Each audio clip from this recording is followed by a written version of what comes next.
Board exam 2025 ધોરણ 12 account એની જે blue print છે, આ બ્લુ પ્રિન્ટનો આપણે વિડીયો જોવાનો છે. ખૂબ જ અગત્યની આ બ્લુ પ્રિન્ટ છે, કેવું પૂછાય એ જોવાનું છે. તો સૌપ્રથમ વિભાગ એફથી શરૂઆત કરીએ. વિભાગ એફની અંદર આપણને 2 દાખલા પૂછાશે. વિભાગ એફની અંદર કેટલા દાખલા પૂછા? 2.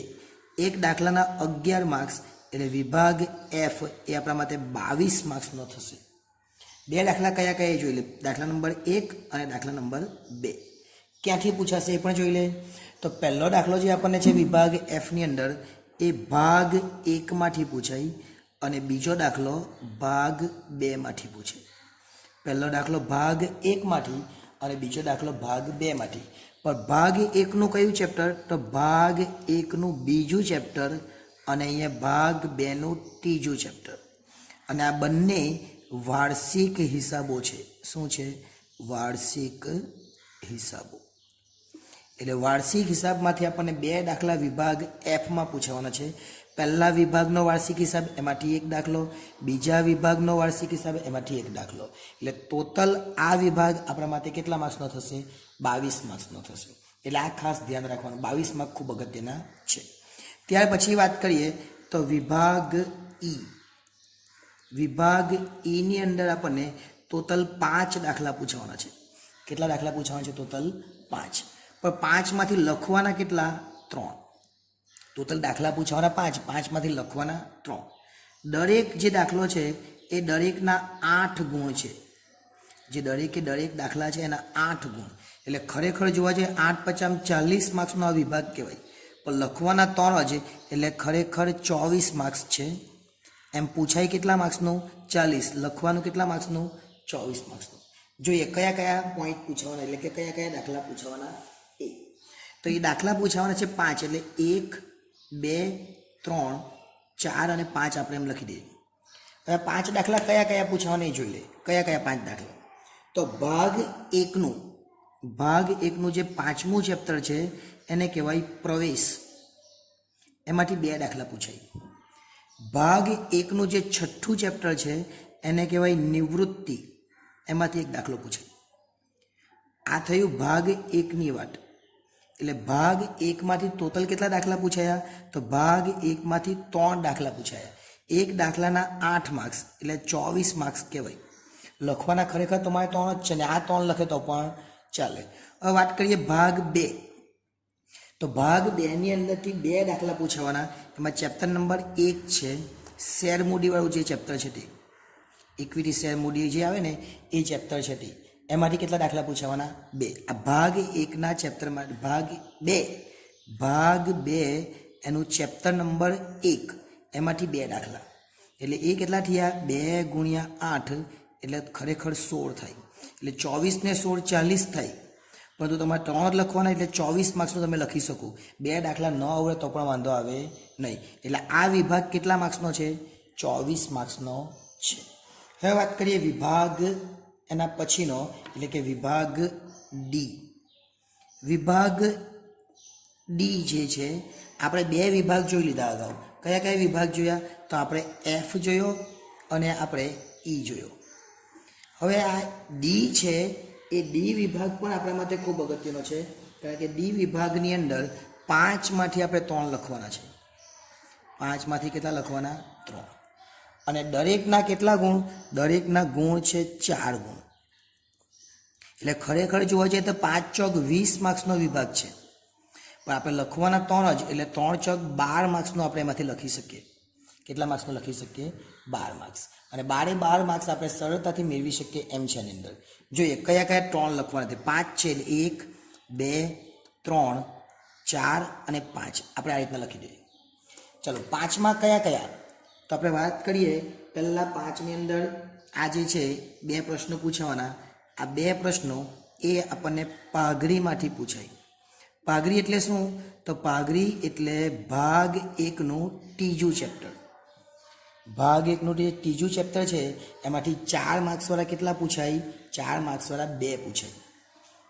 ત્યાર પછીની વાત કરીએ તો હવે બધું જે પૂછાવાનું આ 3 પ્રશ્નો એ ભાગ 2 માંથી. ક્યાંથી પૂછાય? ભાગ 2 માંથી.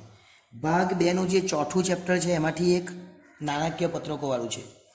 ભાગ 2નું જે 5મું ચેપ્ટર છે એમાંથી એક, અને ભાગ ગુણોત્તર વિશ્લેષણ, અને ભાગ 2નું જે 6થું ચેપ્ટર છે રોકડ પ્રવાહપત્રક એમાંથી એક.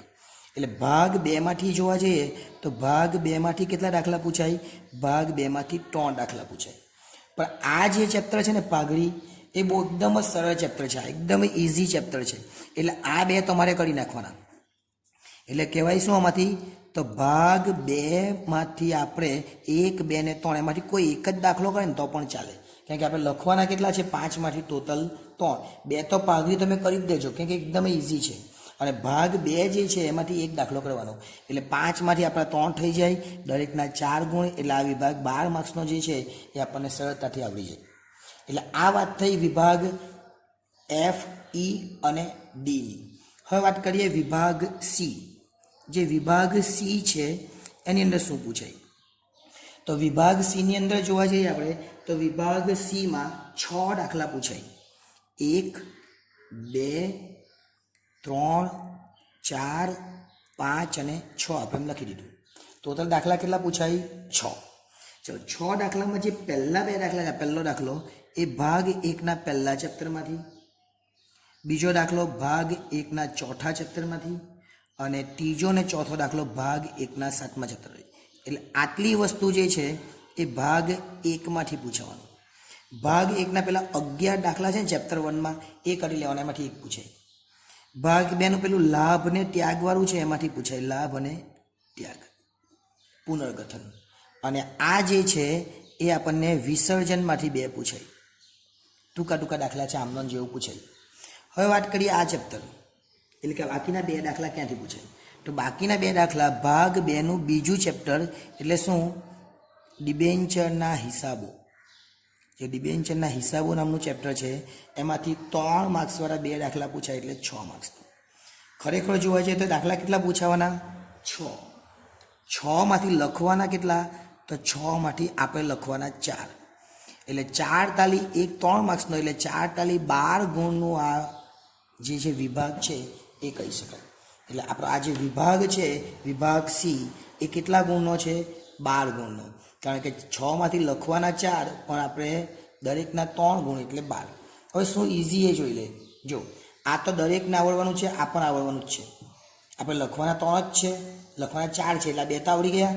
હવે સમજો કે આ જે છે વિસર્જન એ બહુ ઇઝી છે, એમાંથી એક આવડે તો પણ ચાલે, અને આ 2 ડિબેન્ચર છે એમાંથી એક આવે તો પણ ચાલે, એટલે આપણા 4 થઈ જાય. હવે આપણે વાત કરીએ વિભાગ આપણો જે આગળનો, એટલે કે વિભાગ B અને વિભાગ A. ખૂબ અગત્યનું છે વિભાગ B. વિભાગ B ની અંદર આપણને ટોટલ કેટલા પૂછાય એ પણ જોઈ લે. તો વિભાગ B ની અંદર આપણને ટોટલ 10 પ્રશ્નો પૂછવાના, 4 અને 5. એ જ રીતના 6, 7, 8, 9 અને 10. એટલે વિભાગ B ની અંદર જે 10 પૂછાવાના એ 10 કયા તે જોઈ લે. ચલો વિભાગ B ની અંદર પહેલા 10 પ્રશ્નો, એટલે કેટલા માર્ક્સનું થયું? 10 માર્ક્સ. કયા કયા પૂછાય એ જોઈ લે. તો વિભાગ B ની અંદર જે પહેલો પ્રશ્ન છે એ ત્રીજા ચેપ્ટરમાંથી પૂછાય. ત્રીજું ચેપ્ટર એટલે પાઘડીમાંથી પૂછાય. ચોથું ચેપ્ટર પુનર્ગઠનમાંથી પૂછાય. છઠ્ઠું ચેપ્ટર નિવૃત્તિમાંથી પૂછાય. અને 7મામાંથી 2 એટલે વિસર્જનમાંથી 2 પૂછાય. આ થઈ વાત ભાગ 1ની. એટલે ભાગ 1નું ત્રીજું ચેપ્ટર, ચોથું ચેપ્ટર, છઠ્ઠું ચેપ્ટર અને 7મું ચેપ્ટર, આટલા ચેપ્ટર તૈયાર કરી લેવાના, એટલે આપણો વિભાગ B થઈ જાય. હવે વિભાગ Bના બીજા 5 બાકી છે. એટલે ભાગ 2 એની વાત કરીએ તો ભાગ 2 ની અંદર જે બીજું ચેપ્ટર છે એમાંથી એક, એટલે કે ડિબેન્ચર વાળું. 7મો અને 8મો પ્રશ્ન, એટલે કે બીજા 2 પ્રશ્નો જે પૂછાવાના એ 5મા ચેપ્ટરમાંથી, અને બાકીના 2 છઠ્ઠા ચેપ્ટરમાંથી. એટલે ટોટલ 10 પ્રશ્નો થઈ જાય. એટલે ભાગ 1નું ત્રીજું, ચોથું, છઠ્ઠું ને 7મું જોઈ લેવાનું, અને ભાગ 2નું બીજું, 5મું ને 6થું જોઈ લેવાનું. હવે એક જ બાકી, એટલે વિભાગ A, જે 20 વિકલ્પો પૂછવાના.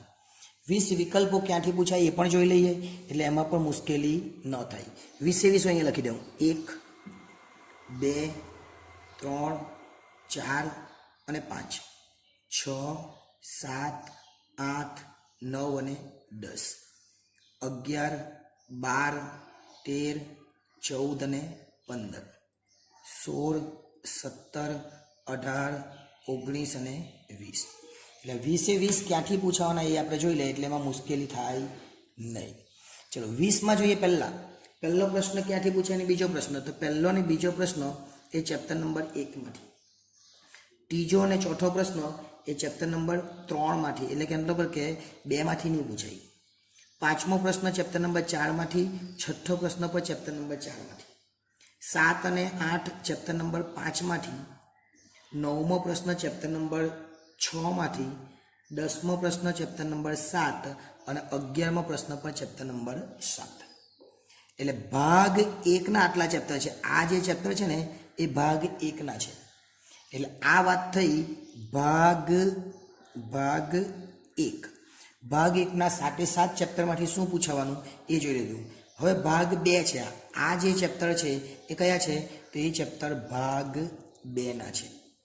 તો આજે 12મો પ્રશ્ન પૂછવાનો એ 12 અને 13 એ ભાગ 2નું પહેલું ચેપ્ટર. ત્યાર પછી ભાગ 2નું બીજું ચેપ્ટર. ત્યાર પછી ભાગ 2નું ત્રીજું ચેપ્ટર. ભાગ 2નું જે ત્રીજું ચેપ્ટર છે એમાંથી નહીં પૂછાય. એટલે ભાગ 2નું ચોથું ચેપ્ટર, એમાંથી 2. ભાગ 2નું પાંચમું ચેપ્ટર, એમાંથી 2. અને ભાગ 2નું છઠ્ઠું ચેપ્ટર, એમાંથી 2. ત્રીજું ચેપ્ટર એટલે વાર્ષિક હિસાબવાળું, એમાંથી પૂછાય નહીં. જેમ કે અહીંયા બીજું ચેપ્ટર એટલે વાર્ષિક હિસાબવાળું, એમાંથી નહીં પૂછાય. એટલે અહીંયા બીજામાંથી નહીં પૂછાય ને અહીંયા ત્રીજામાંથી નહીં પૂછાય. આ ખાસ યાદ રાખવાનું. હવે કયા ચેપ્ટર્સમાંથી કેટલું?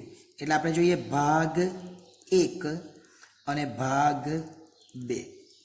એના ચેપ્ટર કેટલા? તો ભાગ 1ના ચેપ્ટર ટોટલ 7 અને ભાગ 2ના ટોટલ ચેપ્ટર કેટલા? તો 6. એટલે આપણે હવે જોઈ લે કે કયા ચેપ્ટરમાંથી કેટલા માર્ક્સનું પૂછાય એ. તો ભાગ 1ના પહેલા ચેપ્ટરમાંથી 5 માર્ક્સનું, બીજા ચેપ્ટરમાંથી 11 માર્ક્સનું, એક દાખલો જ પૂછાય પેલો વાર્ષિક હિસાબવાળો. ત્રીજામાંથી 11 માર્ક્સનું, ચોથામાંથી 6 માર્ક્સનું, પાંચમામાંથી 18 માર્ક્સનું, છઠ્ઠામાંથી 10 માર્ક્સનું, સાતમામાંથી પણ 10 માર્ક્સનું. એમ જોવા જઈએ તો આખો આ ભાગ 1 છે એમાંથી 71 માર્ક્સનું પૂછાય. હવે ખરેખર તમે આ બધું લખી દઈ તો ભાગ 2 કરવાની જરૂર પણ નહીં પડે, કેમ કે 71 માર્ક્સનું તો આપણું શું છે? ખાલી ભાગ 1 જ છે. ભાગ 2ના પહેલા ચેપ્ટરમાંથી 18 માર્ક્સનું ઇક્વિટી સેવા દાખલા પૂછાય તે 2. ભાગ 2ના બીજા ચેપ્ટરમાંથી 8 માર્ક્સનું, ત્રીજામાંથી 11 માર્ક્સનું, એટલે આપણે પેલો વાર્ષિક હિસાબ એક પૂછાવાનું, બીજું કંઈ જ નહીં પૂછાય. ચોથામાંથી 6 માર્ક્સનું, પાંચમામાંથી 8 માર્ક્સનું અને છઠ્ઠામાંથી 8 માર્ક્સનું. એમ ખરેખર જોવા જઈએ તો આ વિભાગમાંથી 59 માર્ક્સનું પૂછાય. એટલે એમ જોવા જઈએ તો ભાગ 1માંથી 71 અને ભાગ 2માંથી 59. એટલે ટોટલ જોવા જઈએ તો 130 માર્ક્સનું આપણને પેપર પૂછવાનું છે. એમાંથી આપણે લખવાનું કેટલા માર્ક્સનું? 100. અને એમાંથી બી લાવવાના કેટલા? 33. એટલે ખરેખર જોવા જાય તો 130માંથી 33 લાવવાના કહેવાય, કેમ કે 130 માર્ક્સનું પેપર આપેલું છે. દરેક વખતે કેવું હોય? આંતરિક વિકલ્પ હોય. દરેક વખતે આંતરિક વિકલ્પ હોય. અત્યારે આપણને જનરલ વિકલ્પ આપવામાં આવેલો છે. એટલે અત્યારે કોઈ પણ જાતની ચિંતા કર્યા વગર સારી રીતે પેપર આપી શકીશું. એટલે 2025ની અંદર જે પરીક્ષા છે એ પરીક્ષા માટે ખૂબ જ અગત્યની તૈયારી કરવી હોય તો આ વિડીયોને ખાસ ધ્યાન આપીને જોઈ લેજો. ફરીથી એકવાર તમારા મિત્રોને મોકલવો હોય તો એ પણ મોકલી દેજો, કારણ કે ખૂબ અગત્યના વિડીયો છે. આભાર.